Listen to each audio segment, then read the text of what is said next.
Hey, man, I'm trying to make your life easy. You can laugh all you want. We've talked about it before. I'm going to buy one that says I saw on it.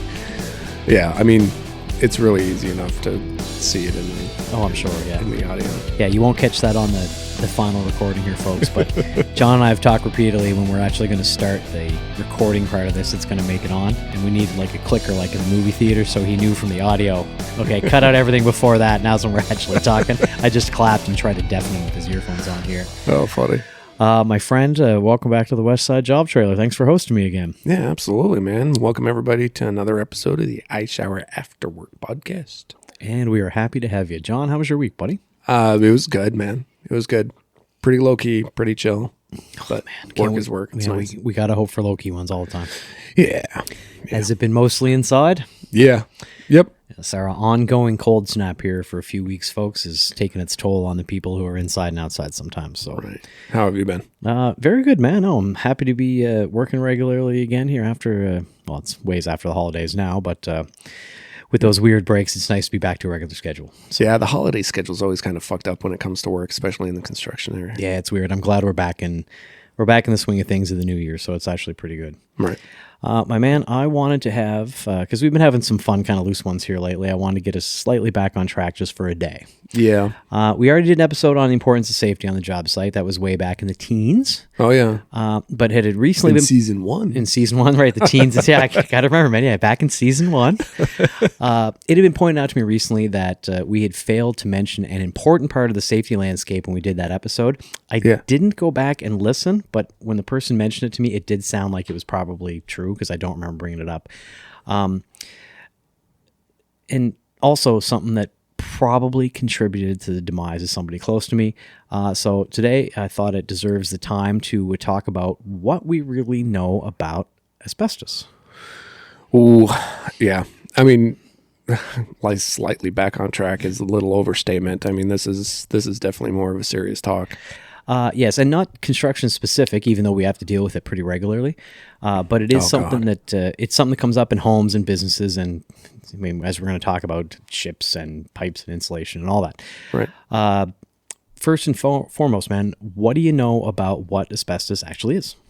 Well, a fibrous material that basically was really pushed heavy in the mid to late. What I found was like a lot in the 50s through the 70s. Yeah, 50s through almost to the 80s, right? Until they started putting bans on it. Right. But it was huge because massive fire resistance and structural wise, it made such a big launch into the construction area specifically for those two reasons, fire resistance and structural integrity stuff. Yeah. And so it came down to the fact that there's what I found was there's about 6 different types of asbestos. Oh, fuck yeah. All right. Yeah. Forgive me my pronunciation, folks. I've been practicing all morning, and I'll hopefully get all these right the first try. There is chrysolite. There is amosite, which is considered, they call it brown asbestos. Crocodilite, which for some reason sounds like crocodile, although they call it blue asbestos. Tremolite, actinolite, and try to get this right the first time, anthophyllite. Right. The last 3 being the more fibrous of them. The first ones being more, even though they're all kind of silica-based. Basically used as, for the most part, for insulation or for structural stability in materials, building materials very often. Yes. All right? Yep. So, and as we know, it's not good for you. No, it was found out to have huge cancer-causing problems because your body can't get rid of it once you breathe it in. Right. It stays in your body permanently until you're buried. And then, but it's a natural mineral. Right. Like it's everywhere. It's even in the air that we breathe outside. In water, in lots of things that we have. Yeah. Yeah. You're getting a bit of it no matter what. Yes. Now, if you're around any, let's say outside of construction or remodeling or anything like that, if you're within 100 miles of any kind of mining, there's probably some of it in the air. Yeah. It's definitely in the water in most places, small amounts. And it's still put in products. it's still, now the amount, the percentage is regulated to less than 1% in any material that it's put into. That's really, really good, because to jump on that statistic and to give you one more, if I can find out the actual tab that I was looking at here. There's a lot of them. When we dove into this was something I was telling Jason earlier when I started studying for this. It is definitely a rabbit hole. Yeah, this is a dive on all the things that it was in, can still be in, what to do with it. So they estimate, and this is from asbestos.com, which, by the way, what a fun office that must fucking be to work in. Where do you work in? The asbestos office? Oh, I'm sure you have lots of laughs. Right. The percentage of the approximately 255,000 global deaths to construction workers, they figure 91% of those are asbestos related. Yep. So they're taking into account people after the fact who have died through some sort of lung issue. One we'll talk about that comes up on the TV and radio all the time later. That's a big number. Right. And to back that up with one more, asbestos exposure deaths connected to any occupation is just over 20% in the U.S. from 1990 until 1919 or 2019. Yep. It's big. It's huge. It's huge because people don't realize that it's in everything. It is in so much shit, even to this day. Let's get into that, okay? What did you find? And I found some that I bet you didn't get, and it's probably the same way in reverse here, buddy. All right, so the biggest thing is it's used in insulation. Yes, it's very huge. commonly. Very. Which really sucks because vermiculite insulation, if anybody's ever worked around it, it looks like rock pebbles almost. Kind of, yep. Sort of. They used to use it to fill brick with in attics. I recently discovered it coming out of brick that I had drilled into on a job site I was on. And at the time, probably part of the reason I thought of this episode was I was unaware that what was coming out of that brick that I drilled a hole through was asbestos. Yep. So continue, sir. Yep. And it's kind of funny when you drill holes in that and got to push a wire through it. Like all of a sudden, and you don't know it's there, you will empty a brick layer, cavity, like all the way up the fucking, all the way up the building, because it just runs forever. Yeah, they use foam in the newer buildings, little foam dots, and I've had piles of that sit at my feet trying to get one little pipe through a precast wall. It's like, oh my God, like when is it going to stop? Oh, a story and a half from now, that's when it's going to stop. Also found vinyl flooring. Yep. It's still in vinyl flooring. It still can be in vinyl flooring, that's right. Now, when we say it's still in, don't think that, oh my God, it's in vinyl. It's no, it's literally less than 1% of the makeup. Right.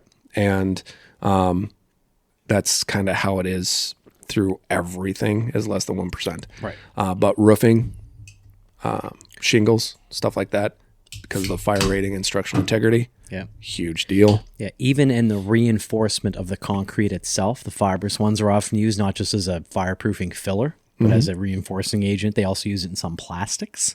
Yep.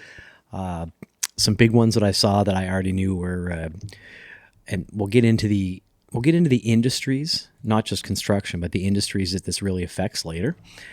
It is in some brake shoes, clutch pads. You've already said tiles. Yep. It's in quite a few or was at least in quite a few paints and adhesives over the years. And even in some garden products that you, soils and things that you will put into the soil for growing plants, growing vegetables. Yep. So on the bright side, from what I can find, and please correct me if I'm wrong, we know that this is a problem because, as you said, once you get it into your lungs, there's no getting it out. Scar tissue will build over it to protect your lungs from that, and that can cause a number of different health-related issues. And with the percentages we gave, obviously it's a huge, huge problem. Did you find any that surprised you? Because I found a few that surprised me. And maybe, sorry, man, maybe I'm jumping the gun. Maybe we got to go through a little better list here, all right? So like you said, ceiling tiles, we all know that. Floor tiles, we talked about that, right? A lot of gaskets in plumbing and gas fitting still have it in there. Yep. They use what they call cord. It's almost like asbestos rope for insulating between joints, windows that they will then caulk over. There's a lot of that goes on, right? Even some of the mud fittings for pipe insulation still have a lot of that in them. And a surprising one that came across with me was a transite door material that they used to use a lot in cabinet linings. Yes. That also had it in there. Yep. So I found the ones that surprised me was, and I didn't know, home appliances. yes, some home appliances. Crock pots, Yep. coffee pots, stoves, microwaves, clothes dryers, anything that had a resistive heat had it in it. Right. Had an insulating factor in it. Right. Gas range wicking, and the wicking is what they're talking about, the seal Yep. on the gas range. Exactly. Stuff Yeah, like next time you open up your range, look at that little fibrous looking edging that keeps everything thermally insulated. Yep. Unless your appliance is really new, there's a real good chance there's something in that. So if you see a break in that, that could be an issue. that. Yep. Now, real quick here, it's not the only issue because like we mentioned, it does come in, it's in the air a little bit already, comes in waters, comes in things. It's the inhalation of this that is the issue. Yep. If you drink it, your body will likely pass it. And the percentage that's in there is pretty lame, right? Right. This is when we're dealing with these materials, drilling into something, demolitioning something that had it in there, working in an environment where you're knocking it loose, let's say blown in insulation, fireproofing in a ceiling or something, right? Right. It's the fact that the little fibers stick so much to everything, the ease to not only get it on a job site or something that you're working on, but the ability to bring it home on your clothing and get it in the air at home when you're pulling off your sweater, whatever. That's the problem here. Yep. It's so easy to expose people to it. Yep. Your family, your friends, everybody around you, right? Yeah. And I'm going to say 98% of the population out there has no idea. Hey, I just admitted, really recently, I drilled in the wall and didn't even know it was falling out. Somebody else had to tell me. I'm like, oh, didn't even know. And we're supposed to get kind of trained on the stuff, safety and things like that. I know sometimes we'll roll our eyes, safety, schmafety. We're kind of listening during the safety briefing, but you got to know. Yeah, but with the asbestos, and that's the problem with the construction industry, is it's not really in a lot of things anymore. Right. So we're not exposed to it. And two, there's so many fucking products, you never know all of them. Right. Right? Like we're always told, oh, the sheetrock. Yeah, the sheetrock is the old sheetrock. The new sheetrock has no asbestos in it. Yeah, or just look at the SDS. Like, yeah, okay. Yeah. Listen, let's be honest, all right? When's the last time you read a safety data sheet? Right. Right. If something happens, it's there to reference to know how you have to deal with it after the fact. Should we be reading those beforehand? Sure. Do we? Probably not. Right. So let me give you a couple of wild ones here, buddy, that you might not have known. And this kind of came up in the news fairly recently. Talcum powder. Yeah, I knew that one. Yeah, that was kind of a big thing. There was some lawsuits and things that went on. It was used in a lot of like cosmetics and things for a while with talcum powder. Children's makeup. Children's makeup. Makeup. Had some form of, and that stuff Because is of the talcum powder. right. It's very powdered. That's very in the air. You're definitely breathing that in. That was certainly a bad one. Up until very recently, bowling balls were made from asbestos and fiberglass, which I mentioned to my brother-in-law real quick. If you were an artist modeling clay for a really long time, use that in there. As I said, it was kind of the same thing with concrete. It was just sort of a hardening agent. But people didn't realize that when they were cooking that stuff off in kilns and things. But that's the deal, right? So, because it's a natural mineral. Right. So it's naturally in other minerals. Yeah, it's going to come in a lot of things. Like they did realize what the problems were, right? Books and book bindings. That was, I had to look that one up actually. That fell into that adhesive category, using the adhesive to seal the book bindings up. Here's the one that scared me. Crayons. Yeah, crayons. Yeah. Crayons had asbestos in them. And I think that's because of the natural aspects of it being in the clay, in the wax, stuff like that. Yeah, they, if you bought, what I found here was, if you bought the 64 pack, which if you're old enough to remember this, that was the big one, kids. If you got a 64 pack of crayons to go to school, came with the crayon sharpener in the side, you were pimping. That wasn't a 20 pack. That was the 64. That was every color. 28 of the 64 colors to make the color and the durability. At that time, it was like a 10-year stretch, had asbestos in it. How about this one that I found? The fake snow. Oh, I didn't get that one. Yeah, fake snow. The spray? Yeah. Oh, I used so much of that as a kid. Oh my So did God. I. I used so much of that as a kid. Yeah. Okay, we should laugh about that, but some of these are actually going to have to be surprising and funny. Little quick side tangent here, man. We talk over and over again about how fucked up the internet is. Yeah. Part of my research here was how to identify products and related products that may have asbestos in them. Yep. This was the very first thing that came up on the internet. I don't even really want to fucking know just by the look of your face. Temu.com. Browse thousands of brands and find on, and this isn't me misspeaking, this is how messed up the internet is. Browse thousands of brands and find deals on identify asbestos at Temu. Shop now. Enjoy identify asbestos of Temu's best prices, superior quality, and full range of services. What oh my the God. fuck? Selling shit. For fuck's sake. Selling shit is taking over the internet. But anyway, I digress. Good Lord, man. Yeah, so here's the problem that I came across, buddy, and maybe you had more luck than I did. What I found was lists of things that could or did contain asbestos. Yep. And then the images they show is the natural mineral. Right. Not a lot of it was what it physically looked like in real life. If you were in your home on a job site, you just kind of had to know what was where. Yep. So as an example, like I learned young in my apprenticeship that those 9x9 tiles, whether on the floor or the ceiling, that adhesive puck that was on the back of those was very often asbestos. Yep. I must have drilled through hundreds of those. Yep. And that creates those fibers, and here we are talking about this Then today. it becomes airborne again. Right. And that's the big part. That's why asbestos mitigation is such a big deal, right? If you've ever seen a job site that is in the process of doing asbestos mitigation, it looks like it's covered by a big fucking hypoallergenic tent. Yeah, like they're bug spraying in there. Only Right. it's the opposite. They're Right. trying to get all that out, right? And so everything is air controlled and whatnot. But like even my house back home, when I went to put carpet in it, I hired a carpet company to do the carpet in the basement. Mm-hmm. And they walked in to give me the pricing. And they're like, so here's the price, but we can't do shit until all of that tile is gone. We can't touch that tile. We can't even touch it. Just breaking the tile had asbestos in it. Right. And they're like, we don't care what you do with it, but we can't. So here's the fucked up part at that time, because that was 2010, 2011, 2012 era. I found out that all the guys that were doing the asbestos mitigation, so everything's tented off. They're in fucking suits. They're breaking everything down. They're putting it in bags, right? Wrapping it up.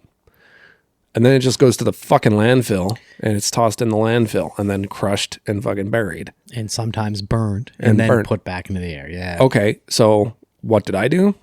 I took a scraper, scraped it all off my goddamn floor, threw it in a black bag and took it to the goddamn dump. I ain't going to hire a mitigation company. I am in the middle of doing it right now. So you also might hear the term, folks, they often call it asbestos abatement.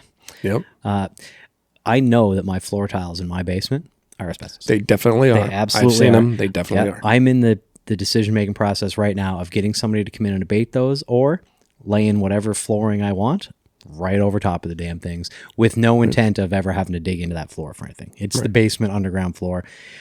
I wanted to put some piping in for a wet bar and blah, blah, blah. I might just not bother with all that now. Yeah. I don't know if I want to go through the hassle. Right. But these are the joys of being a homeowner, right? Right. So, we've heard, at least I know I have, I'm sure everybody has, you've heard all these commercials about mesothelioma.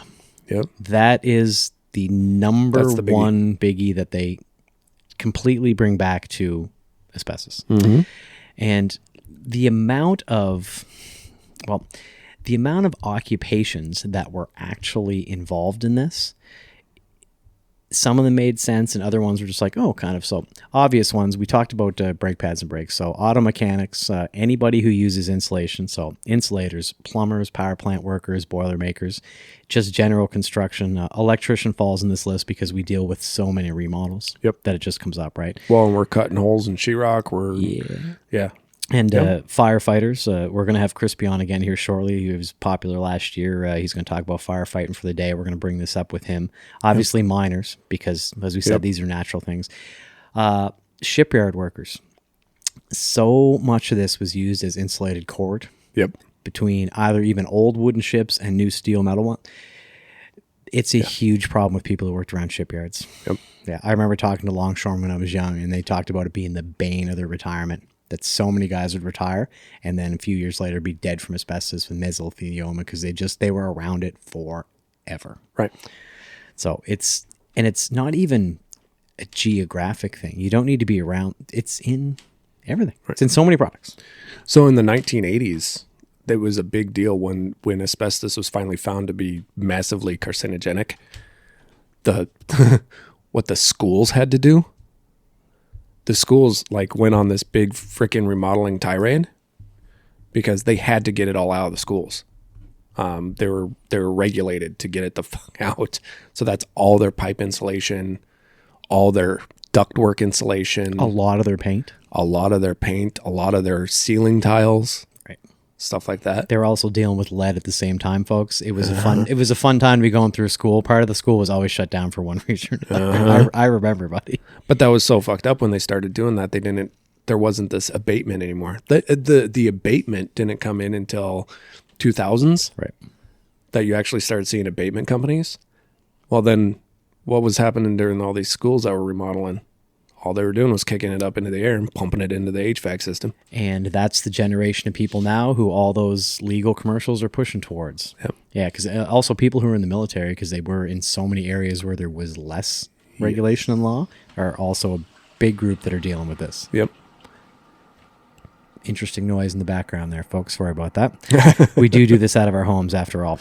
Yep. We have functioning houses. Yeah. So we said mesothelioma, but there's also a real risk of ovarian cancer in women who breathe this in. Yes. When it finds its way in, it doesn't, asbestositis, it's a very similar thing, but it's when you get a mass blast of it, that's something that happens not slowly over time, but you happen to be working. Let's say I take up all the tiles in my basement and I get a big blast over a weekend. That can often cause that, right? Right. Yeah, and any different forms of lung cancer, so often that's smoking related and or asbestos. Right. And very many times, my father's a perfect example. I lost him to lung problems. He had both. Yeah. Did remodeling, did construction, did all that over the years. They didn't worry about any of that. Load all that trash in the back of the dump truck for him and get it to where it's going. Breathing it on the job, breathing it sitting there, breathing it, dumping it. Yeah, they had no idea. They weren't told. Right. And the people who did know, they didn't care. Get the job done. Make some money. That's tomorrow's problem. Right. Yeah, that won't bother you for 20 years, 30 years. Well, then 20 years and 30 years goes by, and here you are. Right. So, right. From our perspective, man, so we talked about what kinds are. They talked about what it looks like. We talked about some of the problems. Mm-hmm. So I identified on the job site. What now? Oh, you take care of that shit fast. You won't be the liked guy on the job site. No, you got to run that up the chain, right? Yep. Once you run it up the chain, then the wheels are coming off at that point. Right. What do you think of the fact that that's a difficult thing, especially for somebody who might be less experienced? They do identify it, or even they think they do, and they bring it up. Not many people are going to be willing to cause that problem once they realize how big a problem it is. Once they see it one time or hear about what happens when those things come up, people will be reluctant to mention it, man. Yeah, they will. I don't know that all that cost ends up going to the customer. It has to be done. I mean, we can't just sit idly by and let it be, because it is such a huge thing. But yeah, you're probably going to get, I challenge anybody to actually run it up the pole, because you're probably going to get fired. Most likely. You're going to catch a layoff. Yeah, they're going to wait a week, 2, 3 to make sure it doesn't seem obvious, and then they're going to spin you. Yeah, you got to know that's going to happen. We hate to say it out loud because that might make people more reticent to say it. Yep. But it's the right thing to do. I mean, because it is. I mean, God, man, nobody wants to deal with it anymore. And I think the further out we go, I think the less and less you're actually going to have to start dealing with it, because all those regulations kicked in the 70s. It will be less and less. It's more It's more about remodeling now. Yep. Taking old things apart, knowing what you're dealing with. So if you're on a big remod somewhere, kind of keep your idea about that, right? Yep. So to drive that point home, my friend, some very dark but important things to know. The latest asbestos-related disease statistics. All right. Mm-hmm. And again, this is from asbestos.com, which seems to be a leading authority, I would have to think, right? Yep. 2021, the CDC reported that there were 209,000 plus new cases of lung cancer and bronchial cancer directly related to asbestos. About 4% of all lung cancer cases that were deaths were attributed to that. So a lot of people get this, have terrible lung problems, and then eventually die of something else probably. Yeah. They're mitigating factors. So those 2%, the reason they're off so far is because of that. Right. Now, this is one that bothered me.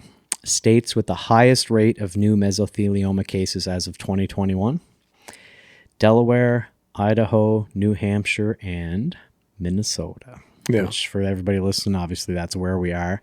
The rate was up to 1 person in 100,000. Well, and there's a lot of factors that deal in with that. One, we're a huge mining state. Yep. 2, we are a huge dock state with Lake Superior, right? Huge shipping yard up there. And yet the stuff and the effects from asbestos, it's not right away. Right. Right. So yeah, all these new cases is there a chance that it's because people are starting to take better care of themselves, so they're getting checked for things like this, and shit comes up, and they actually know what it is now? You know, could be.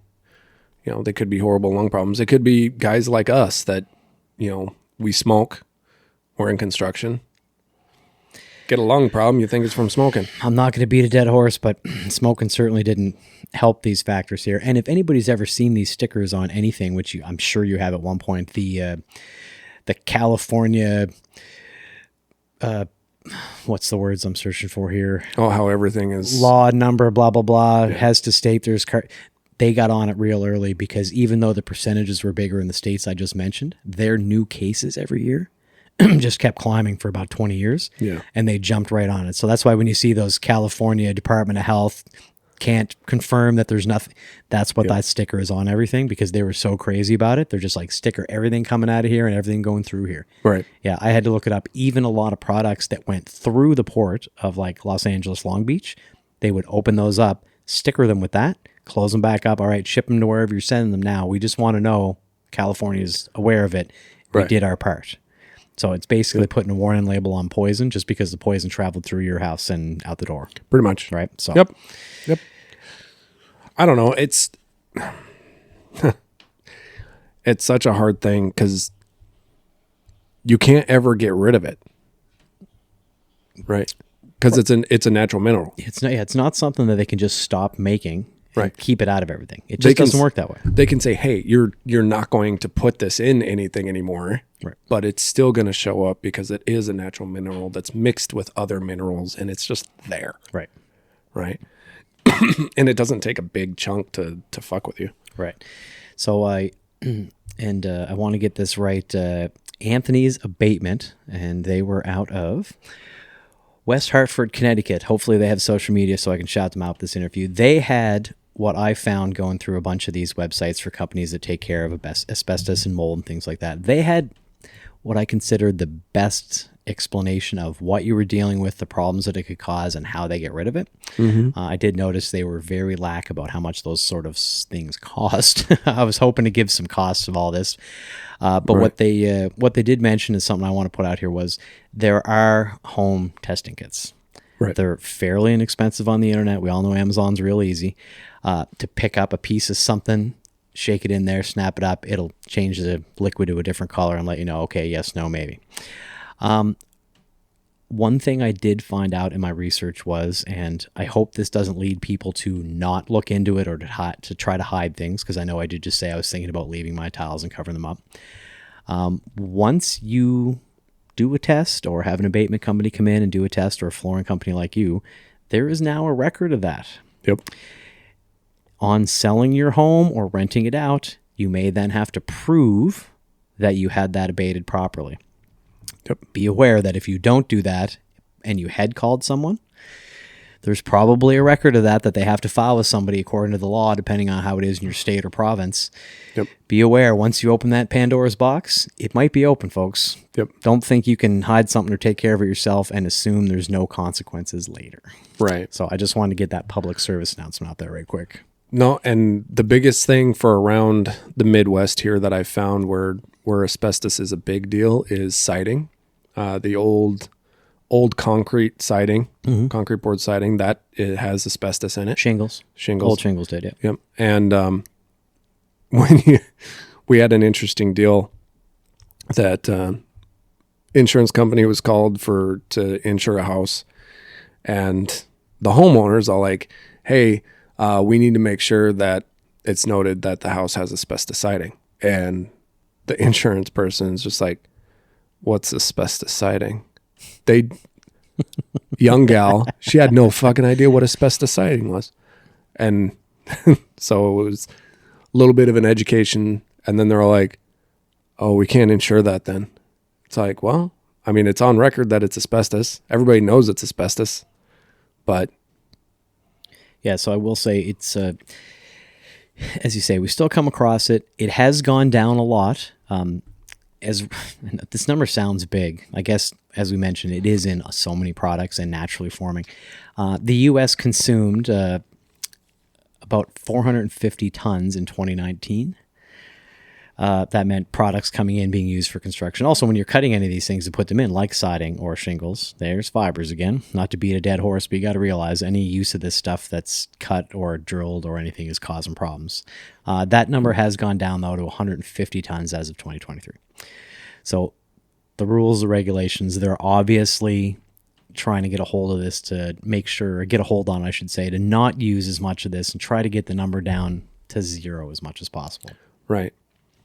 Yeah, because I do recall, I've mentioned before, my first year in the States, I did spend roofing, as any good immigrant does. And anytime we had a shingled roof, that the second we pulled the first row up, we noticed there was a set underneath it. Immediately, there's the boss calling, checking one, trying to find. I got to admit, the boss at the time was good, trying to figure out, okay, is that because they covered asbestos shingles? Yep. Most of the time it was, and most of the time we walked away from those jobs. Really? There was an occasional time where we did not. It was me, a couple of the local guys, some immigrant guys, all working together, just trying to do our job. I assume at some point they just offered more money, and the boss said, okay, well, let's get after it. Right. You know, a few fibers be damned, but right. That's happening in so many industries. It's not uncommon. Yep. Yeah. So how to avoid it, buddy? Well, we can all take one step. Like, we can follow Australia's lead. Australia completely banned asbestos as of the 31st of December of 2003. Nothing can be brought in to Australia with asbestos. That seems like the number one. I just mentioned there was still 150 tons worth of products in 2023 for the States. Yep. It seems like a full ban. Yep.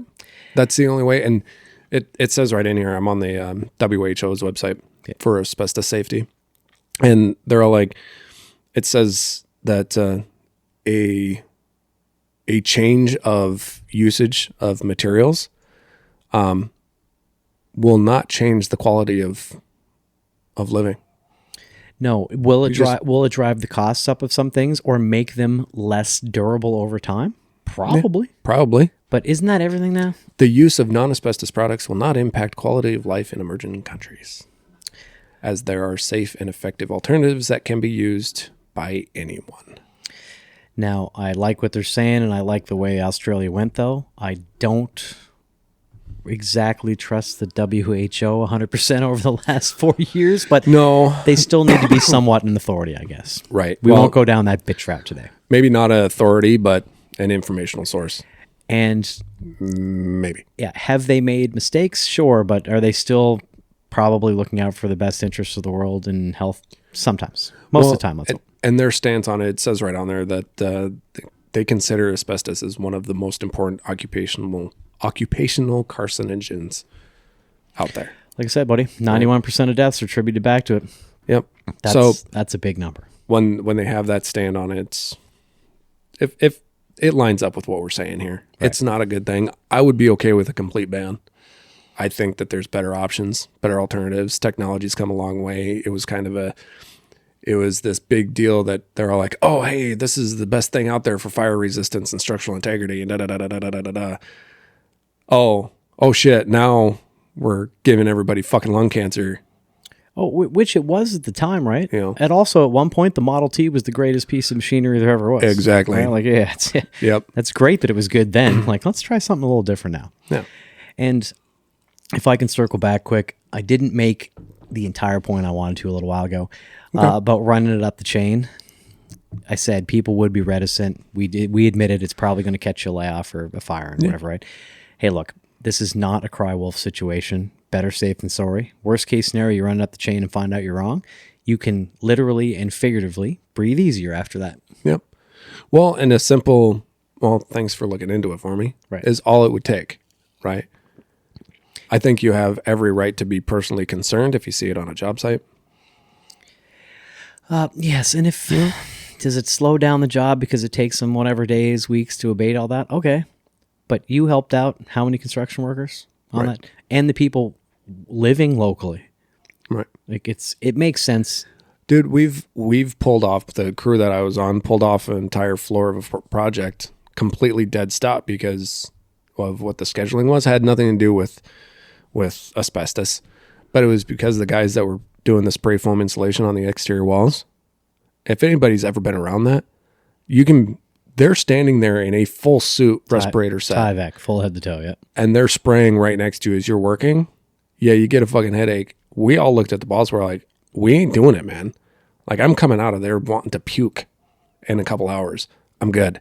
And he went to the job soup and the superintendent and be like, my guys aren't working on that floor when they're doing that. Right. They need to get either ahead of us or way behind us. Yeah, I've only had one real occasion where it came up, and it was people who were doing some major saw cutting on a school remodel. Mm-hmm. Half the school shut down, the other half still working. Sure. Important point here.